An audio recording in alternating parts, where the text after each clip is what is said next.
Welcome to episode 17. Hey, this is John Lee Dumas of EO Fire, and you're listening to Who Did That Voice, where we take an in-depth look at voiceovers. The holiday season is upon us, and there is no time like the present to book your holiday getaway with 3D Travel Company. Whether you want to set sail on the high seas or visit exotic and foreign locales, maybe your dream is to see a magical mouse, or maybe you long for a getaway that will universally appeal to all.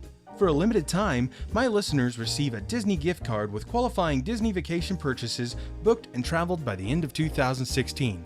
For more information on booking any of these trips, go to 3dtravelcompany.com and tell them Trenton sent you. Welcome to Who Did That Voice, the show where we take an in-depth look at voiceover. And now, here's your host, Trenton Larkin. Hey everyone, and welcome back to the show. Today's special guest is fond of wearing purple, loves to fix machines, and goes by the name of Donatello. It all started when we met a woman named April O'Neil. April was a reporter covering a series of mysterious thefts at scientific companies by a guy who called himself Shredder. And Shredder didn't like that one bit. Today's special guest has also been on another action-packed brother team known as the SWAT Cats, where he played Razor. Hey, T-Bone, how's it going up there? Razor! Mission accomplished. And I guess you must have stopped the bomb from wrecking the city. Basically, yeah. But you better pick me up at Enforcer headquarters before Farrell comes back and sticks us with another bill. On my way.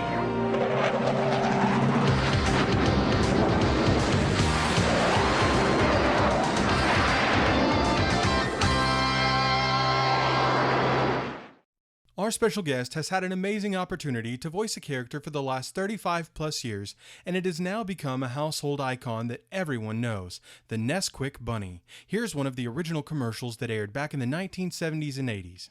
Ever notice when you're making up some quick, you stir until it's rich and thick? You hate to take that first little sip, 'cause you know it'll be gone in a zip. It's so rich and thick and chocolate that you can't drink it slow. If it's quick, do-do-leo. That's the saddest sound I know.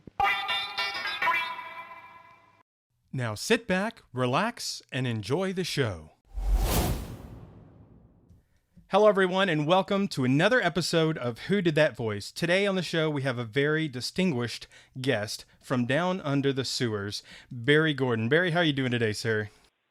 I'm doing great, Trenton. How are you? I'm doing most excellent. Thank you so much for joining us today. It's a pleasure. Well, Barry, the very first thing we always like to start off with is just to get a little story and background on who our guest is on the show. Would you just tell our listeners a little bit about you and how did you get into the voiceover industry? Well, I kind of got into the voiceover industry sort of in the middle of my career because my career started when I was like 3. And I started more as a singer when I was a little kid. And I had a successful record. And then I started to do a lot of TV and some movies. And in my, I guess I was late 20s. When I did my first actual animated show. I did an animated commercial before that. I was the Cheerios kid when I was around 13, 14 years old. But I had not done a cartoon. And I'm trying to remember what my first one was. I don't remember whether my first one was guest or not, but I know that in 1976, I had my first main series, which was Jabberjaw. Yes, I remember. For Hanna-Barbera, yeah. And I just kind of kept doing that and on camera, sort of at the same time, and it's been fun. Well, absolutely. Thank you so much for sharing that with us, Barry. And I know with you talking about television and singing, I believe you were on the Jack Benny Show. Yeah. Yeah, I did the Jack Benny show when I was 9, and I did 3 episodes of the Jack Benny show, and that was a treat. Working with him, and not just working with him, but learning so much from him about comedy timing and how to land a joke in a nice subtle way, and that was always his incredible gift. And so, and he was also just a joy to work with, a very, very, very nice man. So it was fun. Thank you for sharing that with us, Barry. It's always good to hear about, the legends of the past, and if for any of you out there listening, if you don't know who Jack Benny is, look him up. Right. His shows were hilarious, and they still are hilarious to this day. They hold their weight in gold, that's for sure. Well, Barry, they sure do. What actually transpired for you to get an audition in Teenage Mutant Ninja Turtles back in the 1980s, and how did you end up getting the role of Donatello? Well, I had done as I said, a number of earlier series, more for little kids. Yes. I did Jabberjaw, I did Snort. You were in the Smurfs. Briefly, yeah. But I was not Brainy Smurf. Some people think I was Brainy Smurf. I want to dispel that rumor. I was not Brainy Smurf. That was Danny Goldman, who was absolutely wonderful on the show and as a friend. But yeah, I did some guest appearances on the Smurfs and did shows that most people don't even know about, like the Mighty Orbots. And great show. Yeah. Well, thank you. You know about it. Oh, right? Man, I love those older shows. Those are what I grew up with as a kid, So those were my Yeah, classics. I played Rob on Mighty Orbots. And so it was just another audition. I mean, it was, my agent calling up, and he said, I've got something for you to go out on today. And it's an audition, and it's for a new show called Teenage Mutant Ninja Turtles. And I swear to you that my reaction was to my agent, and the first thing I said was, you really don't have anything better to do than to call me up and make up silly names and joke, because I did not believe him. I absolutely did not believe that because was not at all familiar with the comic book. Okay. So and I didn't know already it was kind of a cult classic in a very different way than we actually rendered it when we got to our version in the 80s. So I went out and read for all 4 roles. I think we all read for all 4 roles, if I remember correctly. And then I got hired, and I got hired as Donatello. I always had a hunch that if I was going to get a role in the show, it would be Donatello. Because it just seemed to fit my personality and kind of what I do. And so I thought, yeah, that's probably the one that's going to happen, if it happened at all, So I was thrilled when I got the call, and then I went down and for the first time, met Rob and Townie and Cam, and of course Peter Renaday and Renee and Pat Fraley, and I had not worked with them before. I'd worked with some other folks that ended up doing guest roles on the show, but I had not worked with them before, and it was just such a treat. But Stu Rosen, who was the director of the first 5, said, okay, we know that Barry is Donatello. So I said, okay. We know that Barry is Donatello, and we know that Rob is Raphael. What we don't know yet is who is going to be Michelangelo and who is going to be Leonardo, because both Cam and Townie's reads for both of those roles were so good that they had not made up their minds. Okay. And so they actually said, well, we'll take one pass with Townie as Michelangelo, and then we'll take another pass with Cam as Michelangelo. And as soon as they did the first pass, they never went back, because it was just solid. Townie is the quintessential Mikey, and Cam is such a wonderful, superhero leader, that it just worked right from the beginning. But that's kind of how that all happened. And I have to confess that the first 5 shows, because all we were going to do were 5, it was a very unusual situation. Rather than kind of going on a series for 13 like people used to do, and then see if you got picked up. We did 5 shows that were syndicated. Okay. And why just 5? So we didn't have a network. Okay. Because you didn't have a network. That's why. Okay. Okay. We didn't have a network. So basically it was a miniseries. It was, it was I'd never seen before. It was Teenage Mutant Ninja Turtles, the miniseries. And I think what happened was that Fred Wolf said, well, we're going to try 5. And so it ran in 1 week, Monday through Friday, in the afternoon in my neck of the woods. It was Channel 13, which was a syndicated station. And it was just such an instant success that the next thing we knew, we were doing more, and then the next thing we knew, we were on Saturday mornings at CBS. Wow. So, that is the most fascinating. 10 years. Yeah, that is the most fascinating story, Barry, man. And that is so exciting to hear from you. Well, it really was an amazing part of my life, and a wonderful thing to know that I was going to be working with those 3 guys and all of the rest of the cast, and Pat and Peter and Renee and James Avery, who was extraordinary, and then after James unfortunately left us to do Fresh Prince, it was fortunate for him, but unfortunate for us. Yeah. And then Jim Cummings came in and just slipped into that role, seamlessly. So. Yeah, and Jim did an amazing job taking over that role. I really applaud him for that, because he's a great voiceover actor, that's for sure. Oh, amazing. Yeah, really, really, really great. But you guys, all of you guys on the show for Turtles, I mean, you guys are all the icons that I grew up with as a kid, so you guys are my idols from that era, and it's just amazing, because James Avery was an amazing actor, and I hated to see him, move off of that series, but you guys kept on plugging away and just taking it like nobody's business. Well, thank you. I appreciate that. I really do. You're very welcome. Well, another great show that you were a part of was SWAT Cats. Could you just tell us a little bit about that story? Well, SWAT Cats, again, was just, my agent called up and said, I want you to go out on audition. I went out because, there's never any real backstory to these things. Yeah. I mean, you just, as an actor, you just get the call, you go out, and you hope to get the role. And, and you see they do show you, like, sketches of the characters so that you kind of know what you're doing, Yeah.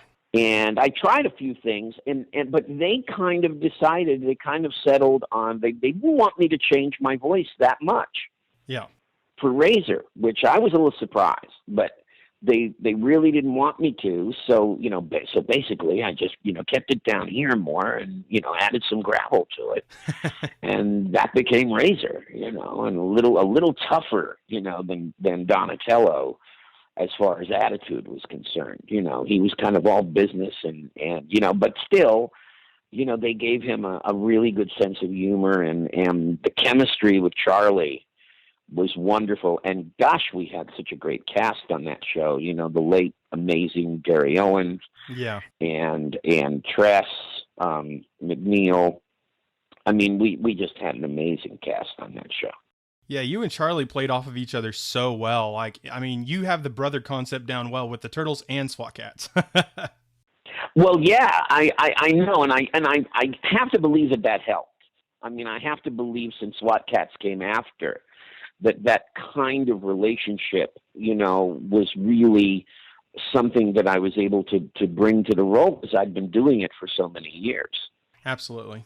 And so that's, that was great. And to be able to do it with Charlie was wonderful. So, I know that there's a Kickstarter campaign out there, or has been, to try to get a new iteration of SWAT Cats going. And, I don't know if I'll get to do it, but I think SWAT Cats should come back.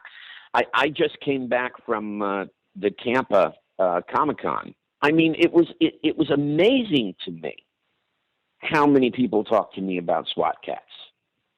I mean, you would think that it was, almost as big a hit as Turtles, and we were only on for, what is it, one episode? No, it was like 2 seasons. Yeah, 2 seasons. Yeah, we were only on for 2 seasons. But it left a huge and yet impact. it really stuck somehow. So Absolutely. Yeah, it left a huge impact. I know it only went 2 seasons, but the music was rocking. The Tremblay brothers were killing it with their artistry. I mean, they just brought a show that had so much power and oomph. And you and Charlie, you guys acted so well. It wasn't just a Saturday morning cartoon. I mean, you know, the bond y'all had as brothers and the struggles that went on, and you know, the storylines, it was just amazing, you know, because they were deep, but they were cartoons, you know, so they were fantastic. Right. Fantastic. And I thought it was a terrific show, and I really did enjoy it, and hopefully maybe some new generation is going to get to see a new version of it. Well, I'd love to see you guys come back and do the SWAT Cats Revolution, because I know that's what their Kickstarter was called, was the SWAT Cats Revolution. That's right. To bring it back. So. Yep. And I've talked with Christian Tremblay and said, man, I am definitely there to back you guys. Y'all start getting ready to, you know, sponsor that again and let me know. I want to get the word out there to the listeners, because we want that show to come back. Fantastic. So we'd love to have you back as Razor for sure. Well, thanks, and I'd love to do it. I really do. It was a ball doing that show. Yeah. Well, their opening theme song was just killer. It was amazing. That's true. Yeah, I know who wrote the open. Do you know who wrote the theme song? You know, I do not, but they are a genius. But do you know the story about the Turtles theme song? Did Townie discuss that when he did your show? He didn't actually, no. The Turtles theme song, right? You know. Yeah. Heroes on a Which Half is another Shell, killer right? song. Yeah, absolutely. And the killer song, right? Absolutely. Was written by a man named Chuck Lorre. Get out of town. Really? Chuck Lorre? And that may be a familiar name to you because he went on and became a mega producer, producing 2.5 Men. And and what are some of the other shows that he had on CBS? He became one of the huge producers of sitcoms. Yeah. I mean, giant. And he wrote our theme song. It's something that I can't believe, but it's absolutely true. It's become part of Turtle lore. Yeah, his theme song was amazing. And I don't even know how he ended up doing it, you know, but he did. Yeah. Yeah, it's absolutely out of this world amazing. And both of those shows, I think, due to the way that they were structured and written, you know, and the acting behind it, I think that's why they've stood the test of time and why they're just as good as they were yesterday as they are today. Yeah. I mean, he wrote Big Bang Theory, you know, he created Big Bang Theory and 2.5 Men. Which are two of the best comedies out there. You know, and was involved with Mike and Molly. I mean, unbelievable. Yeah, absolutely amazing shows. And he wrote our theme song. Well, in fact, he wrote the soundtrack to our show for the first couple of years. So, wow. I mean, talk about some mega talent on an amazing show. That's it. Well, I know, right? Well, Barry, I know personally I like chocolate milk, and I don't know about you, but I drink Nesquik, and during my research, some bunny told me that you did the voice of Nesquik Bunny. Yeah, I did. You can't drink it slow if it's quick. I did that thing for about 35 years. Good Lord, really? I didn't know it was that long. Yeah. That's awesome. That was actually, I mean, my first actual animated voice was that. And I think then Jabberjaw came after that. But my first animated voice was the Nestle Quick Bunny. And that was again a stroke of fate, because they weren't sure whether they were going to go with a bunny or a turtle. What? So, yeah, they weren't sure. They didn't know if they wanted to go with a quick bunny or whether they wanted to go against it and go with the turtle, right? I gotcha. Yeah. And I think if they'd gone with a turtle, I never would have gotten that gig. But they went with the bunny, and they wanted the voice that I gave them, and I ended up doing that for 35 years. Wow, Barry, that is such an interesting story. I am so appreciative that you shared that with us today, man. Yeah, absolutely. You know, so yeah, it's fun, and it's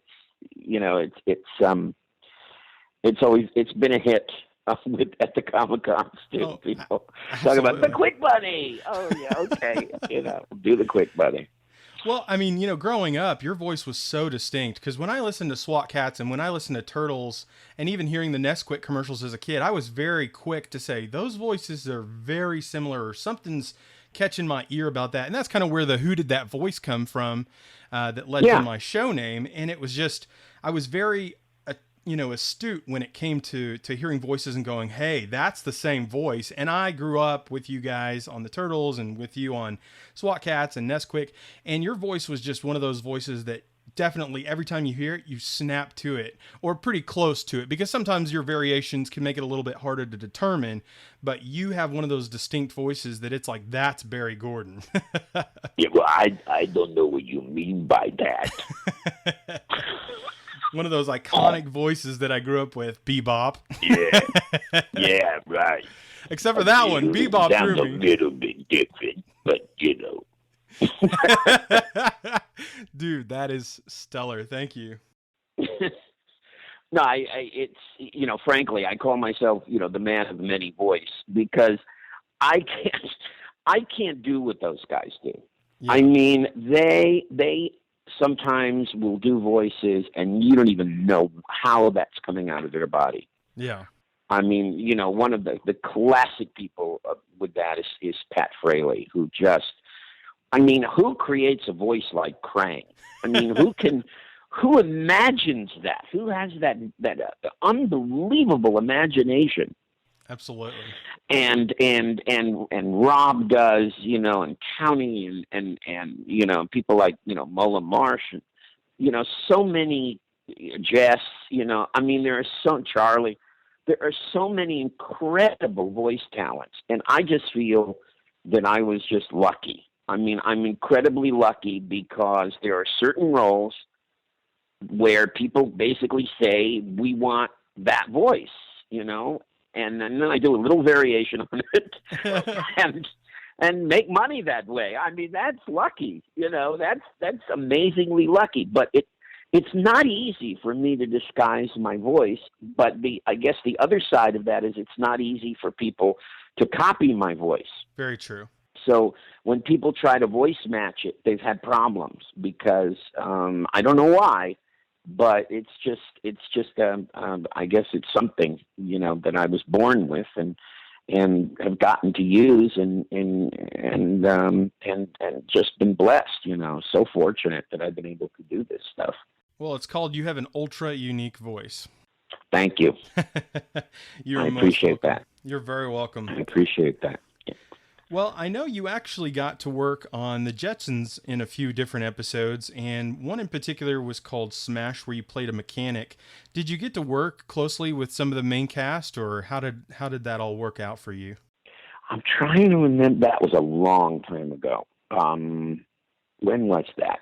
80s, right? Yeah, it would have been like early 80s. I specifically or wanted maybe to know even late 70s. It could have been even the late 70s, yeah. But I wanted to know if you'd ever worked, if you got time to work with Mel Blanc, or if that was all done different time frames.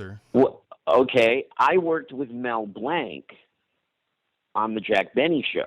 Oh, okay. When I was 9 years old, I worked with Mel Blanc. The first episode I did of the Jack Benny show was an episode. It wasn't the one that's on YouTube, where that was the second one I did, actually, where I played this agent, and a kid. That's the thing that most people see. But the first one I did, I played a young Jack Benny. It was a flashback, and it was like Jack Benny in the early 1900s. Yeah, I remember that. So I played a young Jack Benny, and Mel was the parrot.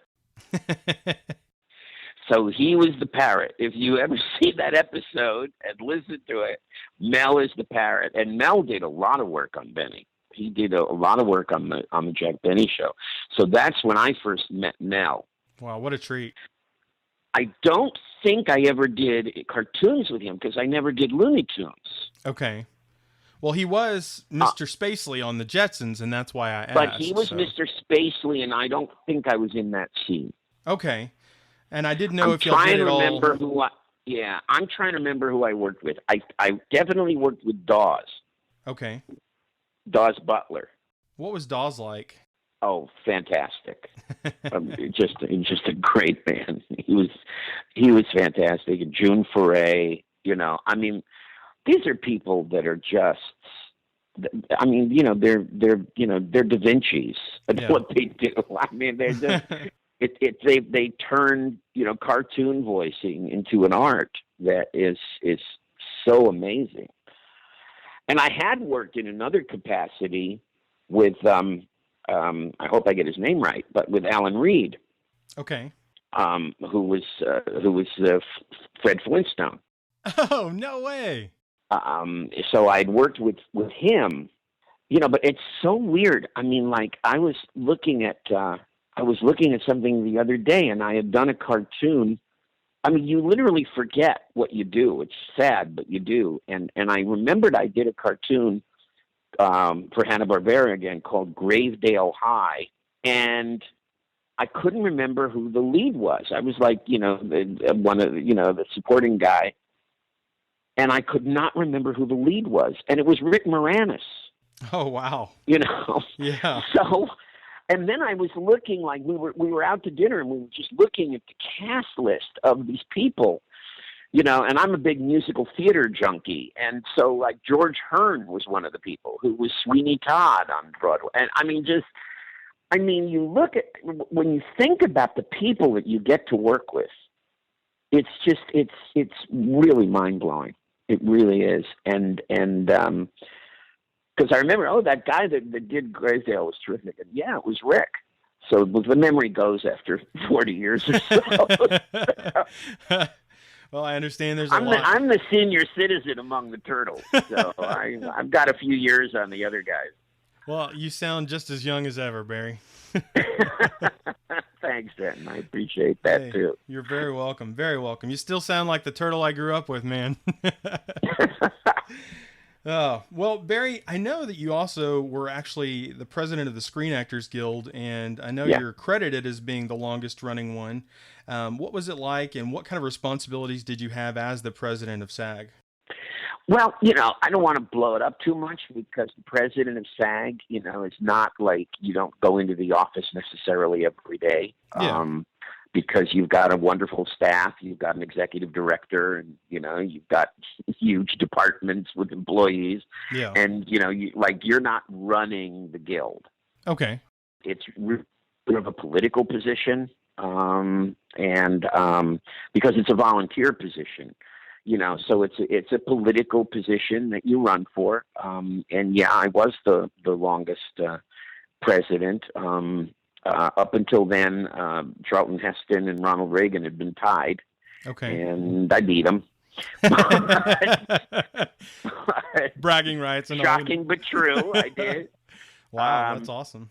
But yeah, I got reelected. I became president when my predecessor, Patty Duke, who we unfortunately lost this year. As a matter of fact, we've lost 3 SAG presidents this year, one current and 2 past presidents. We lost Ken Howard, who was the current president, and then we lost Patty Duke and William Shallard. Yeah. And he was also a SAG president. So it's not been a good year for SAG in terms of losing some incredible people. Definitely. But what happened basically was that Patty Duke wanted to produce a TV movie of her autobiography, and you're not allowed to produce and be an officer of the union, because of possible conflicts of interest. So she had to step down, and she stepped down, and I became first, interim president, and then president. Then I was appointed by the board as president. And then I was elected 3 times. So that was, 3 2-year terms. So that led to the 7 years. And I left in the middle of mine, actually, to run for office, which was a whole other experience that I'm not going to discuss now. But it was another part of my life. So, yeah, I had been part of it for a long time. But, it was a strange situation, because I had decided to go back to school. I was, studying film at UCLA right out of high school, but I just couldn't do it because I was working a lot and doing a lot of on-camera stuff and off-camera stuff, and so I couldn't. Well, mostly on-camera at that point, and I just couldn't finish. Yeah. So in my mid-30s, I decided to go back to school, and I went back to school at Cal State LA, which is where I teach now. And I went to Cal State LA and loved it, and then went on from there rather unexpectedly to law school. And I was actually doing law school while I was doing Turtles. I heard about that. Oh, you heard the story? I've heard somebody was a dual, professional who was able to read and study and then pop up all of a sudden and do their lines. Yeah, they rib me about that all the time. They do. They make fun, but hey, I applaud you, brother. I couldn't when do you're it. in law school, you got to do it. So I did, and it was while that was all happening. In fact, just before I started law school, a friend of mine, an actor friend, said, well, you're going to go to law school, and why don't you have fun this summer by joining the committee of the Guild? And so I did join a committee of the Guild, and I had no idea that, within 2 years I was going to be president of the Guild. Once I became president, I think because I was in law school, because I was being trained that way, I decided that I wanted to be more hands-on. Not micromanaging, but certainly more involved with negotiations than other presidents had been. And I took that very seriously. And so for me, it was a joy. There have been some difficult times in recent years, I think. Especially there was a rather bad time of rivalry between the two unions, SAG and AFTRA. But now that's gone because thanks to Melissa Gilbert and Ken Howard, we're merged. Yeah. So that's wonderful, But it was an incredible time. It was a learning experience every day. And I did not really, you hear a lot of people kind of say how difficult it is, because I think that's because they were in times of more controversy, and I was kind of in a period of normalcy. Okay. For the most part, and it was good and happy and prosperous, and it was fun. Well, that's most excellent to hear, Barry. Thank you so much for sharing your experiences with SAG. That's most enlightening. It's a pleasure.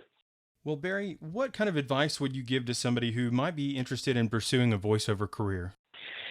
Well, I think there maybe are a couple of things I could say, because again, I'm not of the level of those other guys. I've been very, very fortunate. But if you're really seriously interested in doing it, I think the first thing is that you do have to be where the work is. And that generally these days means Los Angeles. Absolutely. You can do things on YouTube. You can get seen or heard much more effectively than you ever could before. Certainly when I was starting out, you couldn't do that. You do need to be where the work is. I also very highly recommend a good class. I really think a good class is very important for two reasons. First, you learn a lot. Because I think a lot of people feel they can do voices, and what it turns out that they can do is someone else's voices. Yeah, mimic. In other words, they can imitate really well, but it's the creativity that you want to try to find. And that happens a lot in a good voiceover class. So I definitely recommend a good voiceover class. I have even, what I do is sometimes we'll go for a tune-up. I'll go to a voiceover class. I'm not doing it as much since I started teaching, unfortunately, because I don't have the time. But definitely a good class will get your creative juices going. And I think it's very, very important to be able to do that. And you want to try to, I think the best way to listen to voice actors is to listen to the variety that they can do and try to figure out in your own head, how did they get there? How did they do that? How are they doing that voice? What makes voice A from that actor different than voice B from that actor? Because as you say, I have a very distinct voice, and I know that. And so it's very hard for me to mask it. So if I don't mask it, then I've got to bring something else to the character. And that has more to do with acting than being able to do a funny voice. Absolutely. So you want to work your acting chops, if you can take acting classes. As Townie and Rob and Cam will tell you, none of them started as voiceover actors. They started as actors, and then found being a voiceover artist is something that they were, particularly effective at doing. Absolutely. And, the pool of people who are that effective is not that huge. That's why you hear them over and over and over and over again, because they're so good, and I'm not talking about me, but I'm talking about them because they really, I sit in awe when we do a panel at a Comic-Con. I just sit in awe when Rob pulls these voices out, all of these voices that he's created, the voices that Townie has created, the voices that Maurice LaMarche has created in Jazz, and all of those guys. It's such a joy, to listen to their imagination. What you hear is their imagination, their creativity. And that's what you've got to bring to cartoons, because if you don't, the last thing that a casting director wants to hear is, well, okay, but someone else does that. I've heard that before. So you want to find your niche as a voice actor. And it doesn't hurt to have a distinctive voice. It really doesn't, because then you can do something that other people can't. Absolutely, Barry.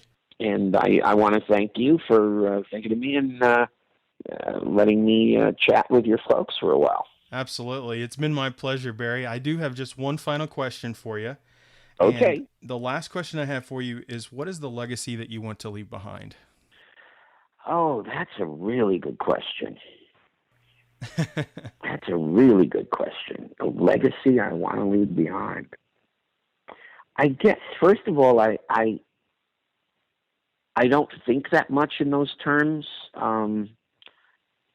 If I think of a legacy, I think right now the work that I'm doing as a teacher, at Cal State LA, trying to bring along a new generation of people would be an extraordinary legacy if, one or two or three of those people went on to have really great careers. That would make me feel really, really good. I have two wonderful granddaughters, and so that's certainly a major part of my legacy. Definitely. Most definitely. They're fantastic. And I think, if I've given people some fun and some joy through my on-camera stuff or my off-camera stuff, and, I've got a lot of stuff on YouTube.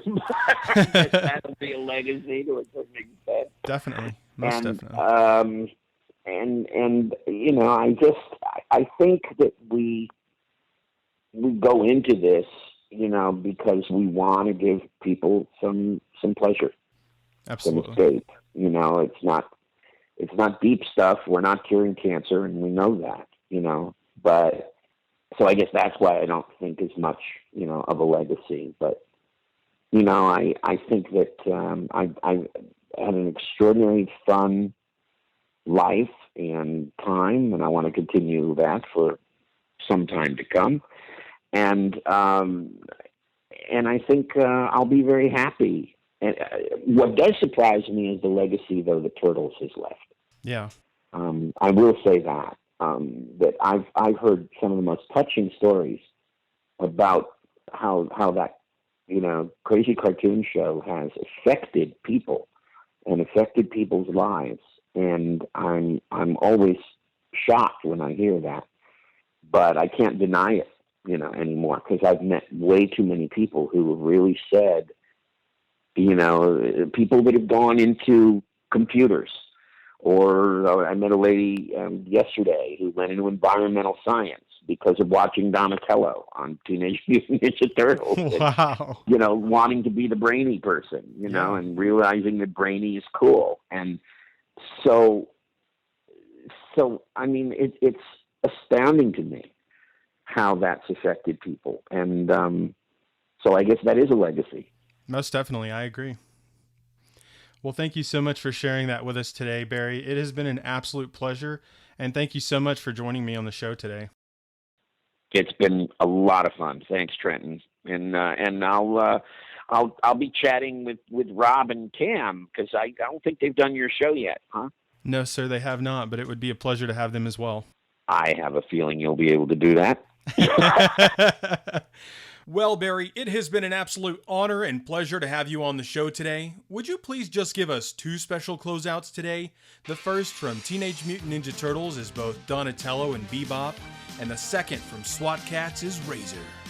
Sure, I'll be happy to do that. Well, this is Bebop, and this is Donatello, saying to all the guys and gals out there, hey, you gotta keep listening to Trenton Larkins, Who Did That Voice? And remember, oh no, are you gonna say it again? Of course I'm gonna say it.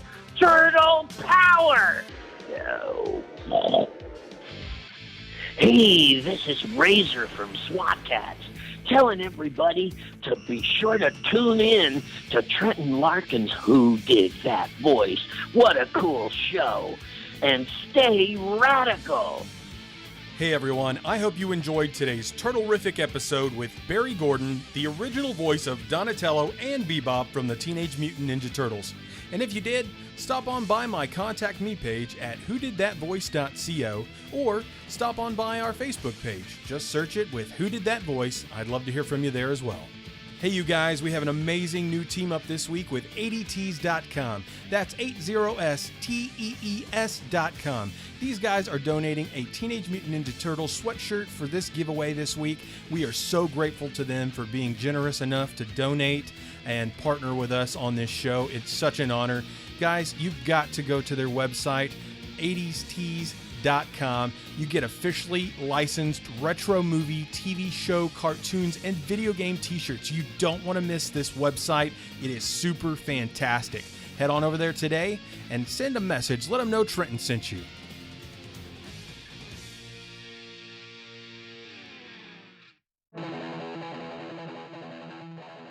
Well, everyone, that's all the time we have for this episode. Join us this Monday for our first Halloween special on Who Did That Voice. Our special guest is Neil Ross, who voiced Green Goblin on the '94 Spider-Man series, and he played the original Keith and Pidge from Voltron. You won't want to miss this first Halloween special with Who Did That Voice. Hey, are you ready to win some awesome prizes? All you have to do is like our Facebook page or follow us on Twitter for your chance to be instantly and automatically entered for your chance to win. Thank you for joining us today. We'll see you next time for more discoveries on Who Did That Voice.